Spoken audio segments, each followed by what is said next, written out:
students of class 12th. Today in our business studies class we are doing our unit number 3 and our today's topic is economic reforms. Economic reforms कौन कौन से थे, हमारी सरकार ने क्यों किए, कब किए, ये सब चीज़ें आज हम पढ़ेंगे। देखिए हमारे जो सरकार है उसने इकोनॉमिक रिफॉर्म्स इस वजह से किए क्योंकि जो हमारी इकोनॉमी की डेवलपमेंट होनी चाहिए थी आफ्टर इंडिपेंडेंस, जो हमारी इकोनॉमी की डेवलपमेंट होनी चाहिए थी वो उतनी लेवल पे डेवलप नहीं कर रही थी। हमारी जीडीपी था उसका ग्रोथ रेट बहुत ज़्यादा लो था, हमारी जो इकोनॉमी है वो काफ़ी बैकवर्ड हो गई थी।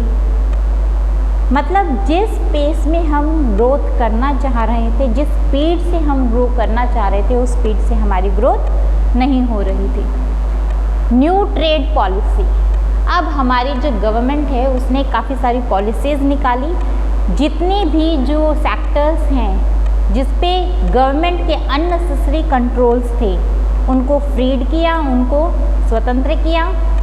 किस वे में, ये जो फैक्टर्स हैं वो हमारे जो गवर्नमेंट है उसकी तरफ से एक तरह से थोपे हुए रिस्ट्रिक्शंस हैं जिनका कोई बेनिफिट नहीं है, जिसकी वजह से जस्ट एक्सपेंसेस बढ़ते हैं बिज़नेस के और क्या होता है, बिज़नेस को लॉस होता है।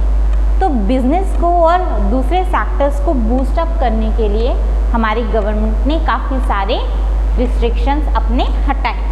कहाँ कहाँ से क्या क्या किया, देखिए कौन कौन सी पॉलिसीज़ निकाली। First one is new trade policy. New trade policy, इसके अंतर्गत इसके हिसाब से जो फॉरेन ट्रेड था उसको बूस्ट किया गया। फॉरेन ट्रेड क्या होता है, जो हम दूसरे देशों के साथ ट्रेडिंग करते हैं, व्यापार करते हैं, सेलिंग एंड परचेजिंग, ठीक है ना।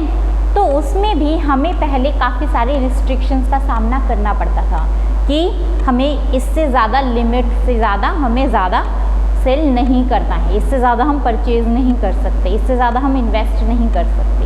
ये काफ़ी सारे ऐसे रिस्ट्रिक्शंस है। अगर हमें इस ट्रेड के अंदर जाना है तो हमें यहाँ पे लाइसेंस लेना पड़ेगा या डॉक्यूमेंट्स फिल करने पड़ेंगे। ऐसी काफ़ी सारी ऐसी फॉर्मेलिटीज़ थी जो गवर्नमेंट की तरफ से हमारे ऊपर डाली हुई थी। बट अब सभी उन फॉर्मेलिटीज़ को जो अननेसेसरी थी उन सबको गवर्नमेंट ने फ्री कर दिया। अब फॉरेन ट्रेड को बूस्ट करने के लिए गवर्नमेंट ने नई ट्रेड पॉलिसी अपनाई जिसके अंतर्गत freedom is given to the foreign trade, more freedom, ज़्यादा फ्रीडम दी गई फॉरेन ट्रेड को फ्रॉम अननेसेसरी कंट्रोल्स, जो अननेसेसरी कंट्रोल्स थे उनसे। क्लियर। न्यू इंडस्ट्रियल पॉलिसी, ये थी फॉरेन ट्रेड को। न्यू इंडस्ट्रियल पॉलिसी में जो इंडस्ट्रियल सेक्टर था उसको फ्री किया गया from the unnecessary control of the government. Government का जितना भी अननेसेसरी कंट्रोल था इंडस्ट्रियल सेक्टर के ऊपर in the form of legal formalities हो गई, ठीक है, वर्क, पेपर वर्क हो गया, और भी काफ़ी सारे टैक्सेस वगैरह, और भी काफ़ी सारे ऐसे अननेसेसरी कंट्रोल्स थे, रिस्ट्रिक्शंस थे गवर्नमेंट की तरफ से हमारे इंडस्ट्रियल सेक्टर पर। तो उन सबको फ्री कर दिया, उन सब से क्या कर दिया, इंडस्ट्रियल सेक्टर को मुक्त कर दिया, फ्री कर दिया, ठीक है ना। Freedom to industries from licence, काफ़ी सारे ऐसे ट्रेड थे इंडस्ट्रियल सेक्टर में जिसके लिए हमें लाइसेंस लेना पड़ता था बट इतने ज़्यादा लाइसेंस की ज़रूरत नहीं पड़ती थी, तो काफ़ी सारे लाइसेंस से उन्हें छूट दी। एंड अदर अननेसेसरी कंट्रोल्स, और दूसरे अननेसेसरी कंट्रोल्स में उनको छूट दी। फिस्कल रिफॉर्म्स, फिस्कल रिफॉर्म्स कौन से होते हैं, देखिए पहले तो हम फिस्कल के बारे में पढ़ेंगे। फिस्कल होते हैं वो सब डिसीजंस गवर्नमेंट के which are related to income and expenditure of the economy, ठीक है। इनकम और एक्सपेंडिचर से रिलेटेड इकोनॉमी के जितने भी हमारे जो भी खर्चे होते हैं, जो भी चीज़ होती है वो फिस्कल पॉलिसी के अंदर आते हैं। और अब फिस्कल रिफॉर्म्स के अंदर क्या क्या चीज़ें आएंगी, फिस्कल रिफॉर्म्स के अंदर गवर्नमेंट ने जो भी अपने फिस्कल डेफिसिट को कवर अप करने के लिए जो पॉलिसीज़ अपनाई थी। फिस्कल डेफिसिट क्या होता है, जब हमारे एक्सपेंडिचर हमारी इनकम से ज़्यादा हो जाती है।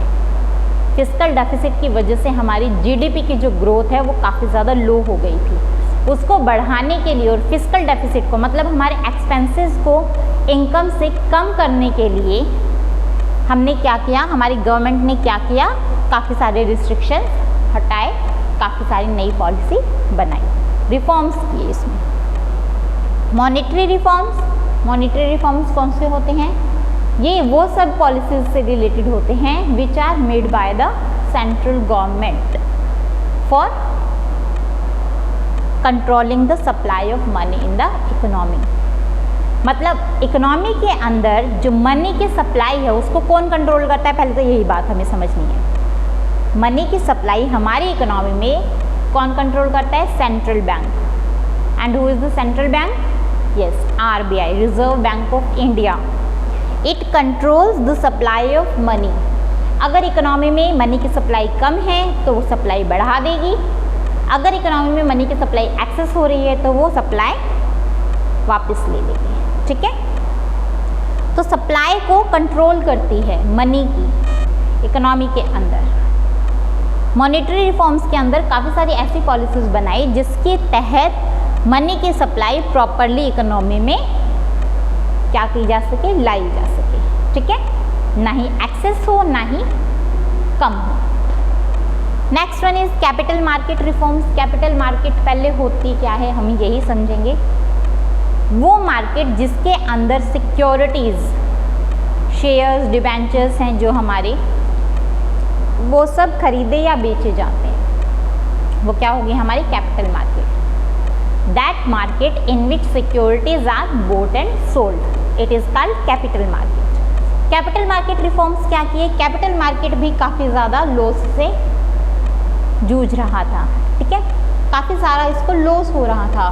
तो कैपिटल मार्केट को कंट्रोल करने के लिए सेबी का एस्टेब्लिशमेंट किया गया, सेबी को अंदर लाया गया इकोनॉमी के। सेबी क्या है? It is securities exchange board of India. यही वो बोर्ड है जिसके रूल्स और रेगुलेशंस सभी कैपिटल मार्केट में लगते हैं, लागू होते हैं। इसके रूल्स और रेगुलेशंस से हट के अगर कोई व्यक्ति काम करता है तो उसके ऊपर कानूनी कार्यवाही भी की जा सकती है। इंटरेस्ट ऑन डिबेंचर्स, पहले क्या था? कंपनीज अपना इंटरेस्ट ऑन डिबेंचर्स क्या करती थी? अपने आप फ्रीली डिसाइड नहीं कर सकती थी कि अपने डिबेंचर्स पे कितना इंटरेस्ट उनको दिलवाना है अपने डिबेंचर होल्डर्स से। बट अब क्या है? उनको फ्री कर दिया। डिमांड और सप्लाई के अकॉर्डिंग मार्केट में जितनी ज़्यादा डिमांड है उतना ज़्यादा इंटरेस्ट रेट हो जाएगा हमारे डिबेंचर्स का। ठीक है, और मार्केट में जितनी ज़्यादा, अगर मान लीजिए डिमांड भी ज़्यादा है, सप्लाई भी ज़्यादा है, तब हम इंटरेस्ट रेट कम रखेंगे। हम डिबेंचर्स की बात कर रहे हैं। ठीक है, डिमांड और सप्लाई फोर्सेस के अकॉर्डिंग ही हम अपना इंटरेस्ट रेट खुद से डिसाइड कर सकते हैं without any interference of the government. Next one is dismantling price control. Price control को डिसमेंटल कर दिया, फ्री कर दिया। मतलब अब गवर्नमेंट का कोई प्राइस कंट्रोल नहीं है। पहले गवर्नमेंट ने काफ़ी सारे ऐसे प्रोडक्ट्स थे जिनके ऊपर प्राइस कंट्रोल किया हुआ था कि इससे ज़्यादा प्राइस में आप आगे ये सेल नहीं कर सकते टू द पब्लिक। पब्लिक को इससे ज़्यादा प्राइस से आप सेल नहीं कर सकते, चार्ज नहीं कर सकते। तो बाद में क्या हुआ? जब गवर्नमेंट ने देखा कि इससे हमें कोई बेनिफिट नहीं हो रहा है, जीडीपी की जो पेस है बहुत स्लो चल रही है, जो ग्रोथ है बहुत धीरे चल रही है, तो उससे क्या किया गवर्नमेंट ने? काफ़ी सारे ऐसे प्रोडक्ट्स हैं जिनके ऊपर से प्राइस कंट्रोल की चीज़ हटा दी। इट मीन्स अब गवर्नमेंट नहीं बताएगी कि हमें किस चीज़ का क्या प्राइस रखना है या किससे ज़्यादा हम नहीं रख सकते। हम अपनी प्रोडक्ट का अपने अकॉर्डिंगली प्राइस सेटअप कर सकते हैं। जैसे इसमें कुछ एक एग्जाम्पल है, फर्टिलाइजर्स के ऊपर से प्राइस कंट्रोल हटा दिया था गवर्नमेंट ने। स्टील है, स्टील के प्रोडक्ट्स उनके ऊपर से भी प्राइस कंट्रोल हटा दिया था। Iron and petro products, iron के और पेट्रो प्रोडक्ट्स मीन्स जैसे पेट्रोल, डीजल वगैरह ये सब हैं, इन सब के जो भी प्रोडक्ट्स थे उन सब से प्राइस कंट्रोल हटा दिया था गवर्नमेंट ने अपनी तरफ से। ठीक है, तो ये था बेटा आपके इकोनॉमिक रिफॉर्म्स। गवर्नमेंट ने कौन कौन से रिफॉर्म्स किए for enhancing the growth of GDP and increasing the development of our economy, growth and development, right? So in our next video we are going to understand impact of change in government policy of business and industry। Industry और business के ऊपर इन changes का क्या effect पड़ा। ठीक है, ये हम अपनी नेक्स्ट वीडियो में देखेंगे। ओके।